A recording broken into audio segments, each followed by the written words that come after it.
Hi, my name is Roshni. I am a consultant and I run my own consulting company in branding, marketing and innovation. I have two kids, an older daughter called Simran, who's 12 years old, and a son who's 9 years old called Arjun. I share quite a few stories with the kids that I find in the Straits Times.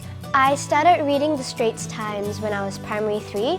So when I was 9 years old, my school started ordering the Little Red Dot for us to read. But as the years went by, I started reading the proper Straits Times because the headlines caught my attention and the news was really interesting. It depends on what time of the day she finds the stories. So if in the morning she's reading the newspaper and she knows she won't be at home and I'll be back home, she'll cut it out and leave it on the table. Stories that touch the heart, stories that are inspiring, stories that showcase something that someone has overcome. For example, she shared with me a story about this girl who had muscle disorder, and a lot of people kept on teasing her, but she ended up overcoming it. And my dad would share with me stories about sports. So we're football fans, so he would share with me stories about how the Liverpool team manager says this or how their team is doing, or about things that are happening in the world and try to explain to me about politics or economics.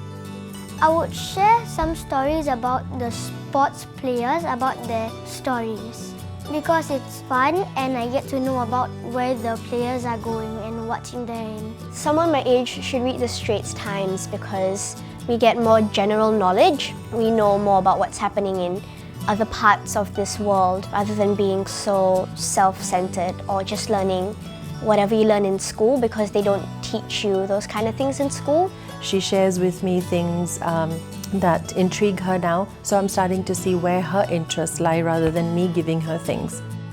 I think parent-child relationships tend to be very one-way, where the parent is asking and doing and putting in the effort, but when they see this behavior or pattern and then they start sharing back, then you hear things that you don't even think about asking. I've learnt is to persevere because I would read different articles on Singaporeans overcoming adversity. I also learn about what's happening in other countries and I know more about whether I need to be vigilant if attacks are happening or if something is threatening Singapore.